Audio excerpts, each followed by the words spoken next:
This is Access Door County, and I am your host, Victoria Cerinich. Today we will learn about cultivating a water ethic, and our guest is Jim Kettler, a Cleveland, Wisconsin resident and executive director of the Lakeshore Natural Resource Partnership. Welcome, Jim. Thanks, Victoria. We're really glad that you could be here.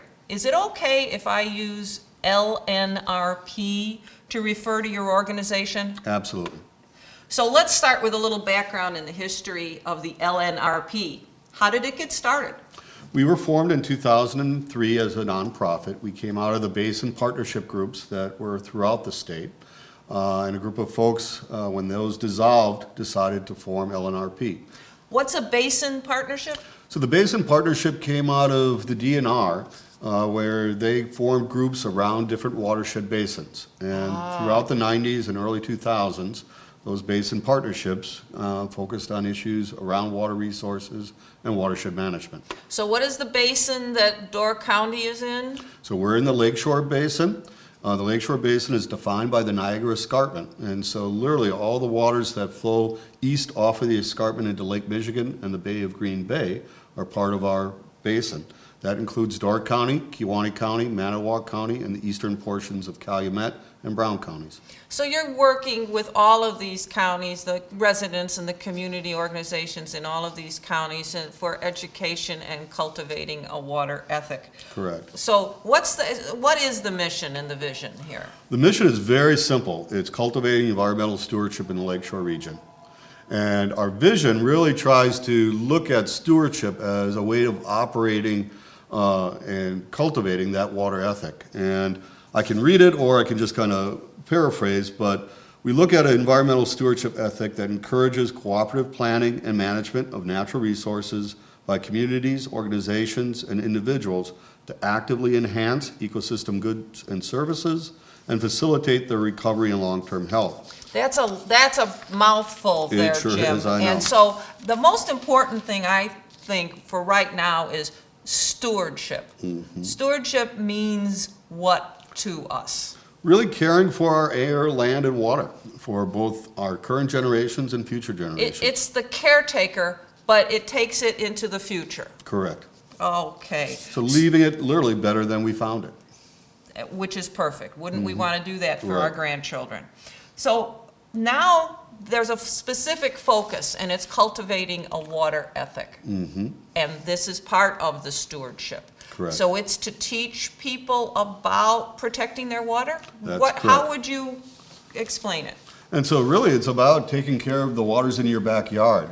We have a model in Manitowoc County, in fact, where we literally have a friends group for every significant body of water in the county. So we have friends of the Twin Rivers, we have friends of the Manitowoc River watershed, we have friends of the Branch River watershed, friends of Hyca Bay, and the Little Manitowoc River Partnership. So each of these groups focuses on a body of water, whether it be invasive species, whether it be monitoring water quality.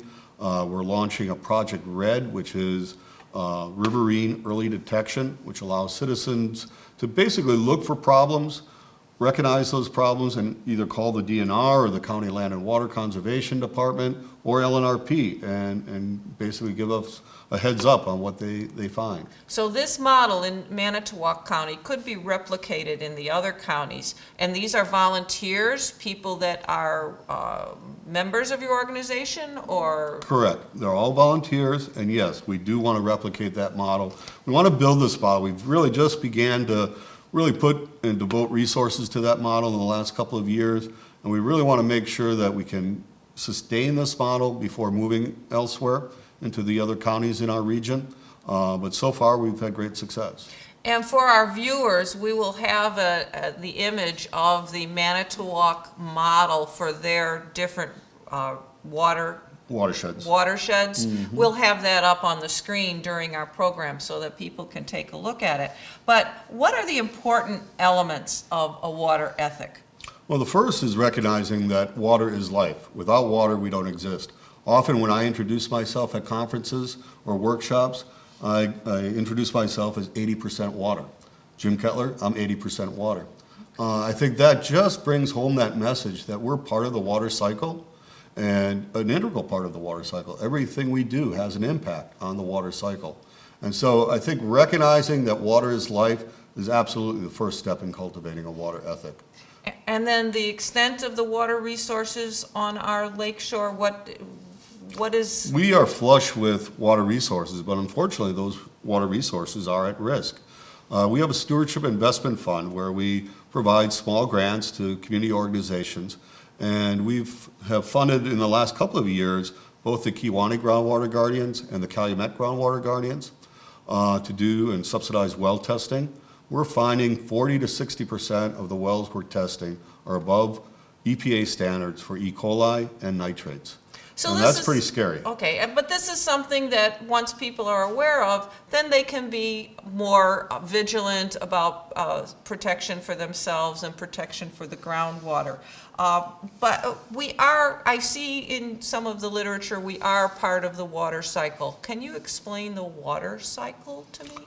Sure. You'll have a schematic for the viewers in your program.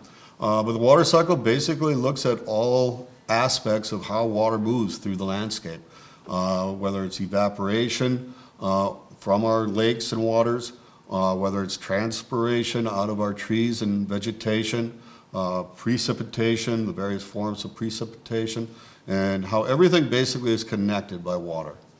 Okay. So it connects everything, and how healthy we are is a measure of how well we take care of our water, or? That's absolutely correct.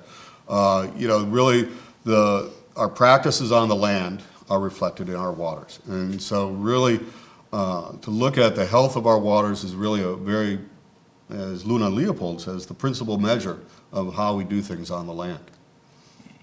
And what has LNRP been involved in? I understand you had a retreat? Yeah, we just actually had our annual board member retreat on Saturday. But one of the bigger projects, we were very integral in helping restore Centerville Creek. A dam was removed in 1996, and the village of Cleveland really had no plans for that abandoned mill pond. They got a cost estimate from the Corps of Engineers that was upwards of $1 million with a 50% match, and the village just was not going to come up. Just did not have $500,000, no. Exactly. And so they contracted with LNRP. We formed a community advisory committee, and we were able to basically put a series of proposals and fundraising initiatives together where we raised about $400,000. And now we have a meandering stream, a cedar swamp. We planted about 800 trees this past year. We have a coastal management grant that's actually going to construct a pedestrian bridge from the south side of the park to the north side of the park. The village board approved increasing the park size from just 2.2 acres to almost 14 acres. So the park is now increased almost 6 times.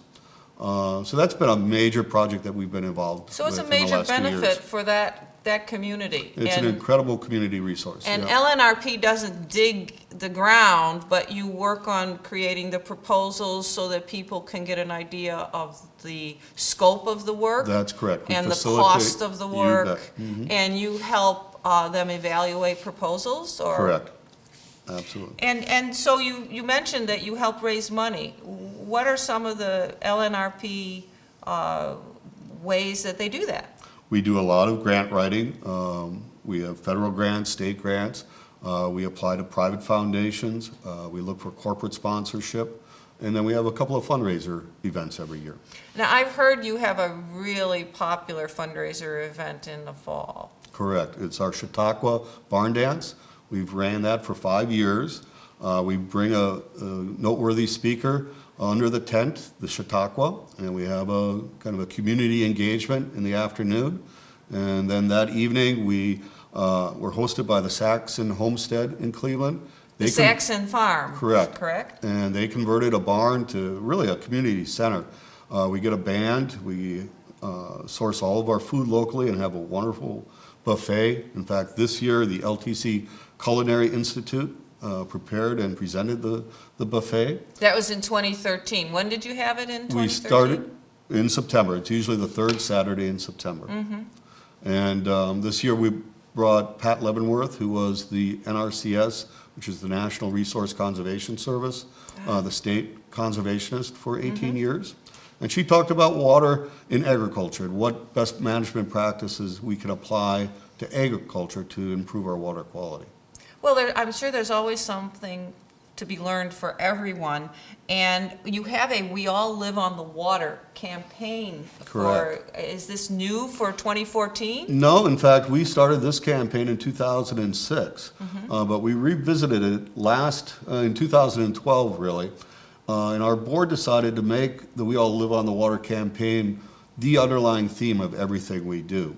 And so we've got a sign, actually a billboard sign on Highway S, just south of the Door County border. We have a number of these signs which community groups support. It's the We All Live on the Water campaign with the DNR environmental tip line. And so then we put the logo of the organization and LNRP on the bottom. There are some businesses that have sponsored these signs. And so these signs are on boat landings, trailheads, places that have a public interface. So they're signs that if an organization or a business would like to display it, they would contact you and you would make arrangements for the purchase and the installation of such a sign. That's correct. And when they contact you, and we'll put the information there is on the screen for the viewers, do you have a website? Correct. And you have a phone number where people Absolutely. can leave a message and an email. Correct. So there. all of those are available for people to contact you to get more information about LNRP and our We All Live on the Water campaign. That's so, correct. well, do you have an action plan, though, for 2014? We do. And in fact, our board every year, and that's part of our annual retreat, kind of reviews our action plan and then formally approves it. This year we have 3 projects that we're working on. One is finishing up that Centerville Creek and Hika Park restoration. We're about 90% finished there. Another major project that we're now launching is on the Little Manitowoc River in southern Manitowoc County, just actually in downtown Manitowoc between Manitowoc and Two Rivers. A flood in 2008 basically blew out what had been some open water and created mud flats. And those mud flats then got invaded by Phragmites and reed canary grass. And so we're looking to restore about a 38-acre coastal wetland. Okay, now you said a lot of things. You said a flood blew out the stream, and then you talk coastal, so I'm thinking it's connected to Lake Michigan. It is. So give me a little, when you say blew out, what do you mean? So there was a major rain event in June of 2008. So a downpour. A very big downpour. Okay. And what happened was a flood then came rushing down the river, and what had been open water and kind of a physical berm. So they right had at banks on either side of Right. the river. And Okay. right at the shoreline of Lake Michigan. That blew out, and what resulted were basically mud flats. So just, the river just spread all over the place and became a And big drained puddle. into Lake and- Michigan. And everything went into the lake. Okay, Correct. the mud, and all the native plants, the plants that were holding the soil together are gone. Correct. Okay, And so then what are you gonna do? Phragmites, which is a major invasive species in northeast Wisconsin, and reed canary grass, kind of invaded those mud flats. And that became then really a biological desert. So then the river was never able to go back to being a river. It just Correct. was kind of a really nasty, muddy puddle, and with Phragmites, we know it was smelly. Correct. And so we're looking then to literally create with that coastal wetland restoration, the Lincoln Park Conservancy. And that will be basically including Indian Creek Park, the Lincoln Park Zoo, the Little Manitowoc Walkway, under one management regime.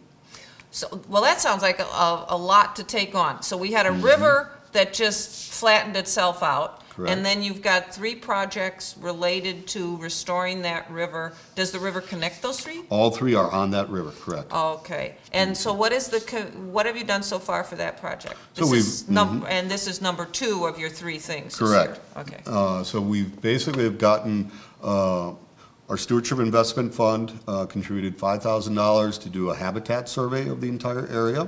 We got a DNR rapid response grant for Phragmites, and so we had 1 year of treatment this past fall. It's a 3-year grant. And we are searching for additional dollars from a number of organizations to basically then complete the overall restoration. So with those different community groups and organizations, you've outlined what's necessary, and you've got some, like, requests for proposal parameters so that you can get information on how much money you need. Yes, we'll get an engineering design, and that engineering design will dictate the dollars we'll need. Okay. And that's kind of our next step, is getting kind of bid-ready engineering designs. Okay, so you're finishing the creek, you're working on the Little the Manawak Little Conservancy. Manawak Conservancy. I have to take notes here. Uh-huh. And your third effort this year. Is really looking at creating a climate-resilient watershed and looking at flood mitigation as the outcome of our effort. All right, let's parse that out. Yeah. Climate resilient watershed. Exactly, and these are watersheds that are basically resilient and resistant to climate change, and that means increasing storm intensity, rainfall patterns, you name it. And we're modeling our efforts after what the Milwaukee River watershed folks are doing. It's a group called Sweetwater. They're looking at investing upstream and not spending as much on the infrastructure in the city. So they're starting where the problem starts, so to Correct. speak. And Okay. so our project is looking at the Baird Creek watershed in Brown County. Baird Creek flows into the East River. The East River flows into the Lower Fox. The Lower Fox has great flood risk. Okay. If we would have a major flood event on the Lower Fox, the city of Green Bay has high risk in terms of flooding. So those are all going towards the bay because they're all part of the basin, and the basin is everything that goes towards the bay or the lake. That's correct. So you're, So we're looking at implementing best management practices upstream by restoring wetlands, restoring riparian areas, creating buffers around those riparian areas, all with the intent of reducing flood potential. well, how do you inform people? I know our program will help inform people, but how do you inform people in that area It's a of the lot of work you're doing? education and outreach. I do a lot of presentations to town boards, and then working with farmers and working with other community groups. It's a slow and long process, though. We use, patience and perseverance as our kind of operating model. Okay. So the second half of that third one was a flood management program. What is? Correct. And so we're working then with Brown County and the city of Green Bay as they begin to build climate kind of programming into their planning structures. We are looking at Baird Creek as a model that other communities and other watersheds can use to reduce the flood downstream, the flood potential. Okay. So in the Lake Michigan basin, we have how many watersheds do you have? We actually have 20 watersheds. Okay. And Door County is one watershed, or? Door is one because of all the small kind of frontal watersheds, what we call frontal watersheds. Frontal means they just are small watersheds that flow directly into Lake Michigan. So there's potential for some assistance or some education in the Door County area to help with flood events or management of the Phragmites if we have a river that floods and then it loses its banks and needs to be Absolutely. Addressed. We work very closely with the Door County Land and Water Conservation Department on Phragmites control. And in fact, have funded some of their work. That's been providing pretty seed money. successful A here, very from what I successful program. understand. They've had very little return of the Phragmites in some Correct. of those areas. No, they've had a major treatment program and a very successful one. Have you, I see you've got a plaque here, and Yeah. that's for some of the work that the LNRP has been doing? Exactly. This we actually won, and I'll hold up the plaque in just a second. We won the Wisconsin Idea Award, and it's for community groups that work with the UW system and promoting the quality of life. We've had interns out of UW Manitowoc working with LNRP and sampling 5 different watersheds in southern Manitowoc County: Centerville Creek, Fisher Creek, Point Creek, Pine Creek, and Calvin Creek. Last year, we had 5,000 data points. We present that data then to the public. But what came out of this is a very interesting initiative for LNRP. We are cooperating with UW Manitowoc to launch the Lakeshore Water Institute. What is that? Now, the Water Institute will be housed at UW Manitowoc, but what it'll do is basically monitor water quality, but through that monitoring, hopefully provide the information to decision makers that's necessary to make sound decisions on land management practices. So they've got the decision makers, and these would be your town government people or your village or your county. That's correct. This is to provide them with some more science-based information. Good data. Because it's pretty hard to make these decisions when you just look outside at the weather. That's exactly right. It's not the only way to make a decision. So if you would And show so, yeah, that. this is the Wisconsin Idea Award plaque. It's offered by the UW Chancellor. Ray Cross presented it to us in September of 2012. And so that was a major feather in our hat, and we've been able to leverage that award into additional funding and then launching this Lakeshore Water Institute. So there's only one of those awards made each year. Correct. That's congratulations Thank on you. that. So if people would like to know more about how to cultivate a water ethic or what a water basin is or the watershed, you're available. I'm available, and our website's very informative. Okay. They can go to our website, and all that contact information will be available for your viewers.